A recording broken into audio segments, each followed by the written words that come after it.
online and also in social movements, you have this attitude against collective responsibility that goes as follows. Never blame anyone else. Take full responsibility for your life.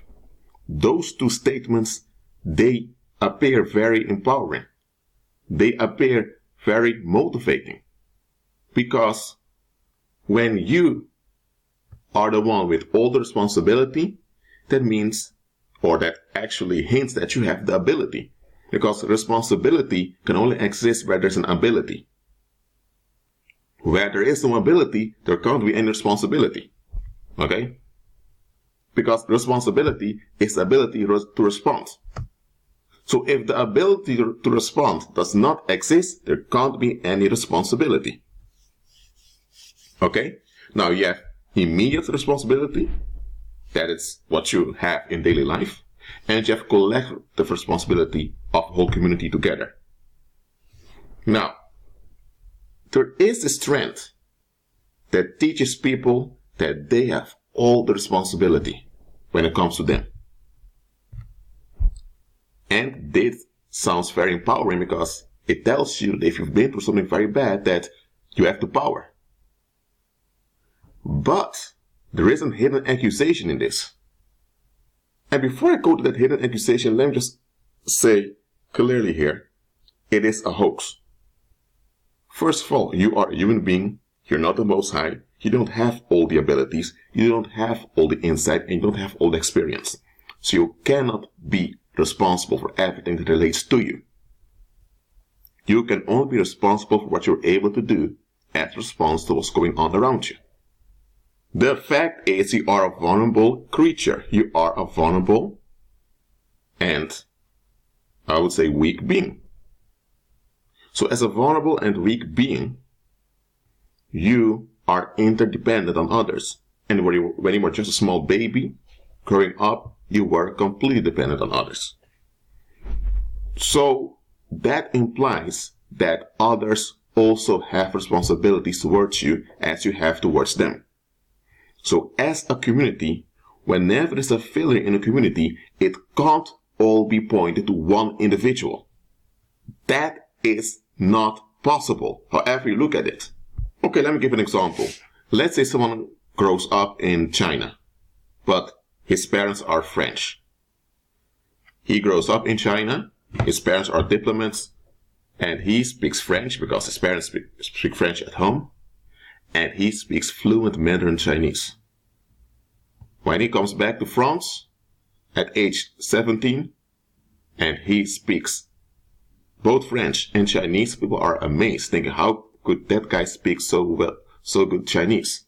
Even the Chinese migrants in France are overwhelmed, thinking, whoa, this guy speaks Mandarin as if he's a native Chinese. What if that guy would say that it's all on him, he did it all himself? Immediately, he would be labeled arrogant, guy who thinks he's everything, and he would be dismissed. Because everyone would tell him, the only reason you know Chinese is because you grew up in China. You were exposed to the Chinese language, and you had no choice but to be involved with the Chinese language because you lived there, you grew up there. So you learned French because your parents spoke at home, your family also, but you had to use Chinese in daily life. So you didn't teach yourself Chinese because you couldn't do it as a child. The society around you shaped you into speaking Chinese and to develop Chinese mannerism. So the fact that you speak Mandarin Chinese so well comes though to Chinese society. Without the involvement of Chinese society and those that keep Chinese society going, you wouldn't be able to speak fluent Mandarin Chinese. And everyone that would say this would say that's the truth. They would tell him, Pierre, just acknowledge the fact that the only reason you speak fluent Chinese is though to Chinese. Okay? And everyone would agree with that. Nobody would allow the guy to get away with claiming it's all on him, that he caused it all onto himself. However, if someone was sexually abused and this sexual abuse was enabled by the community around them, they didn't report the perpetrator, neither did they offer any assistance to the victim when the victim was growing up. Let's say that the victim in his teenage years became dysfunctional, and people revolted against his functioning instead of giving him a helping hand. The individual turned into an adult, and as an adult, evil spirits took a hold on him, and eventually this individual turned into a violent sex predator.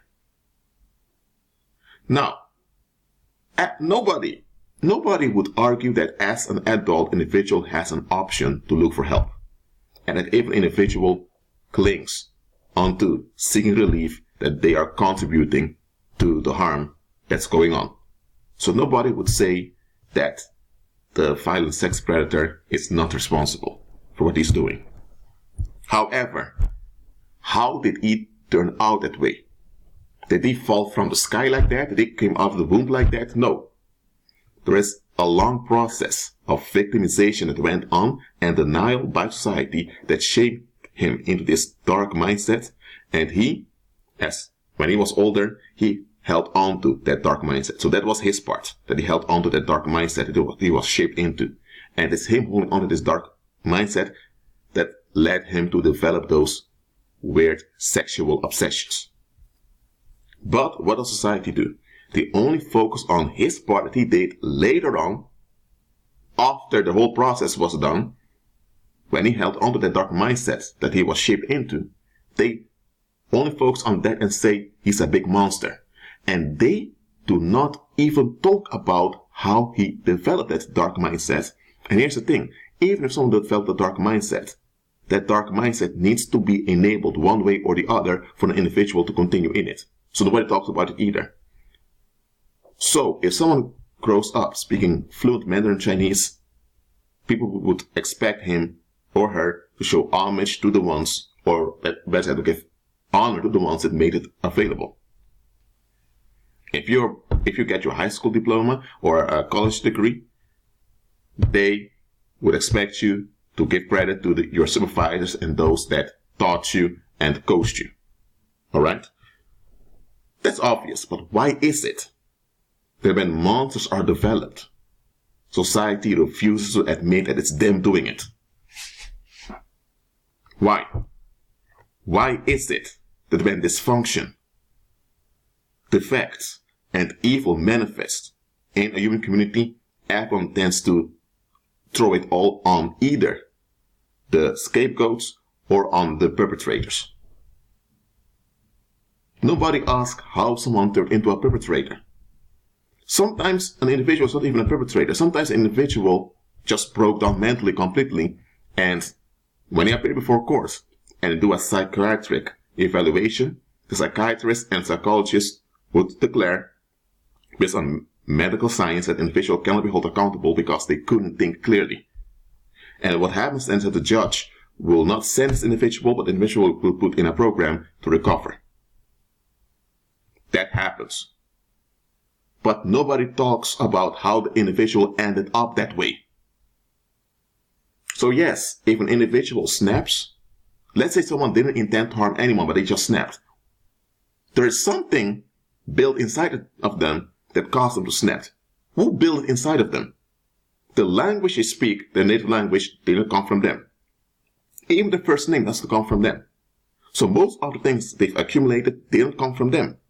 So why is it that when it comes to defects or justice functions or plain evil, we all look at the individual, but when it comes to benefits, the whole community wants to eat of it? Now, why am I pointing this out?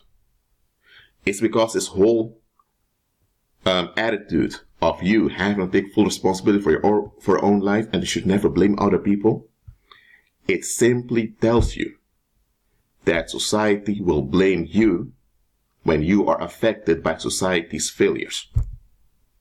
And you are expected to deny society's involvement and pretend it's all you, so that everyone is left alone. Because the moment you point out the dysfunctions, defects, and evil of society, that means that everyone that adheres to society and everyone that enacts society is also responsible. And people don't want to hear this. They want to be left off the hook.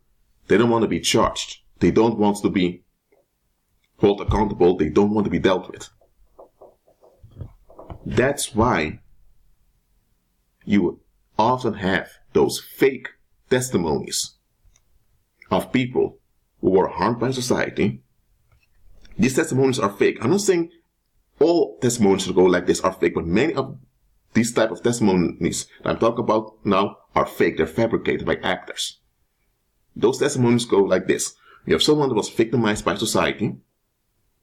Eventually, they managed to face themselves and to fix everything without the help from society. And now they are respected and applauded by society. And if this testimony happens in the name of Christ, people in church say, praise God, hallelujah, the Lord lives. If it's done in a secular way, worldly people will embrace it as someone who made the right decision eventually. But people don't examine those testimonies. The message, the hidden message, or better said, the hidden accusation behind those testimonies is that you should never hold society accountable. You should always blame the victim, or when you are the victim, you ought to blame yourself. That's what they're saying. Look, even if other parties are to blame, you keep mentioning they are to blame. It's not going to change anything for you. So this dysfunction of only pointing out the blame of others, when the blame is legitimate, will not benefit you. What will benefit you is when you look for a solution. So that part is true, that you ought to look for a solution no matter what. But does it mean now that you don't acknowledge the part others played in it? Even if you had your own part in it, you had a part in it, but the whole thing didn't come from you. Okay? So everyone who had a part in it should be held accountable, and everyone who had a part in it should comply with justice and comply with solutions. It's an obvious thing, when you look at it carefully, that worldly people, they prefer to be scammed. They prefer to be lied to. Lately, I was checking news about this Brexit thing that's going on in Britain. And you have this guy called James O'Brien. I'm not sure if he's an Irishman or not, but anyway, he has his radio show. People often call to give their opinion, and he would question them. It's often intense. And James O'Brien would often point out facts that the callers don't want to admit. There was this one caller that told him that all the lies that were told by the Leave campaign of Brexit were justified. So then James O'Brien asked him, okay, so tell me why you prefer being lied to, or tell me why you want to be lied to. Because you just said that the lie was justified. But the caller couldn't explain why the lie was justified, only by saying, well, at least we get advancement in the Brexit process. And then the caller was saying, but we can rectify those lies later. But James O'Brien made a point saying, listen, if they lied to you once, and it worked, and you say it's justified, what makes you think they're not going to lie to you again? You can check the clip online if you want. Or if you don't want to, that's fine also, because James O'Brien himself was fed up with that caller. I can fully understand why. But that call points out how many people in this world think. They prefer to be lied to, as long as they can escape self-reflection. Look, I'm not promoting guilt-tripping others. I'm not promoting dumping negative energy on others. What I'm saying is you need to be realistic. If you have a part in something, even if it's just 1%, admit that 1% of yours. But if the others have 99%, acknowledge that they have 99%. Don't downplay your part to avoid accountability, but don't exaggerate your part either. And if you ought to comply with solutions, comply according to your ability as Christ allows it. Okay? Because there are situations where Christ will not allow you to contribute to a solution because those others don't really want a solution. They will throw everything on you, so they are left off the hook. So reconciliation is not always possible nor desirable. Just think about what I said in the beginning of this video. If someone grows up in China speaking fluent Mandarin Chinese, and he will claim it's all because of himself, people will look at him and think, what? You were just a little baby when you arrived in China. Come on, man, know your place. But if in society things escalate, suddenly nobody knows what happened. Nobody wants to talk about it. Everyone pretends as if they weren't involved. Why is that? So they want all the benefits, but not the responsibilities? Well, that's the way it is. So look, if others are to blame because they have been neglectful or they refuse to take responsibility, they are to blame. But don't be stuck at them being to blame. You keep moving forward, seek for solutions. Agree with Christ. That's what you ought to do. If they want to remain in the negative, then they will remain in the negative. That's not your fault, and nobody can blame you for that. That's what they are doing. Okay? You have those perpetrators that will admit that what they did was wrong, but they will magnify your responsibility so that their responsibility remains in the background. That's the way they minimize what they did so that they don't have to feel bad about what they've done. All these things are methods of gaslighting. They admit what they did, but they don't commit themselves to solutions. You ever had people like that? They admit that what they did or what they said was wrong or out of line, but say, well, but it's not my fault they reacted that way, but it's not my fault that they can't handle it. But, gee, you shouldn't even have said nor did it. So yes, they should process things to heal, but they shouldn't even have to go to that healing process, nor that difficulty, because they wouldn't have to go through it if you didn't do what you did. Now, are you supposed to be stuck in guilt for the rest of your life? No. You should move on. You should heal. Just like the injured party. But do not gaslight others by minimizing your contribution. But that is what worldly people often do. Even they're so-called honest. For example, you may have someone that gives an opinion that's painful, that's very degrading, very negative about something, and later, when there's contention about what they've said, they said, well, I was just being honest, it's just my opinion. They want to minimize what they've done so that they won't be held accountable. Or they would say things like, well, it was 10 or 20 years ago, I don't want to be bothered by it now. They always want to escape accountability. And here's the weird part. Worldly people prefer being abused and exploited by a small pedophile elite than that they take accountability for their daily life. So they prefer being harmed by a small elite. They will enable that. They will enable their own victimization. They'll do all of that as long as they don't have to face themselves. That's how worldly people are. And when you point out their dysfunctions, their defects, and their evil when they refuse to comply with justice, refuse to comply with solutions, they would tell you, mind your own business or stay in your own lane. Or they would tell you, well, that's on you, that's your fault. Or they'll try to blame you one way or the other. That's why I'm telling you, do not confront worldly people. If you need to address something, and address it in a non-personal way. Never confront worldly people concerning their denial. It is not a safe thing to do. Okay, if you follow this narrative, never blame others, it's your life, you're only responsible for yourself, the world owes you nothing. If you follow these sayings of the world, then you also would have to say that the Jews during the Second World War brought it on themselves. Then you can also say that the German population of the day owes them nothing for what their ancestors did. Then you can also say that if a rapist raped someone, that the victim should just take full responsibility and not blame others. You see how far this goes? You see how dysfunctional and how untrue those statements are? But why is it that society keeps enabling those statements that are obviously not true? They do it Because they don't want to be responsible. That's what I'm showing you. The moment you know that someone is only fleeing, as I mentioned in the previous video, let them flee. Because people that only want to flee, when they don't have an escape route to flee, they will escalate. And listen to what I'm saying here. Sometimes it's better to just take responsibility internally and not to express that you're taking responsibility. You know why?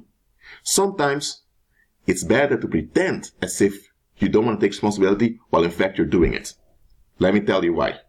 Because if you have a bunch of people and there's dysfunction going on and you reveal that you're taking responsibility, they will now gaslight you in letting you think that it's all your fault, or because you decided you're going to take responsibility, now everyone dumps everything on you and they leave. That's how it goes in this world. So, if necessary, you pretend as if you're avoiding responsibility while in fact you've acknowledged it and you're already involved in the solution.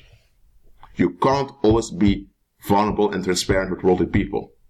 Well, actually, as a believer, I don't even recommend you to be vulnerable and transparent with them at all. Well, that's it for now. Keep agreeing with Christ and be at peace.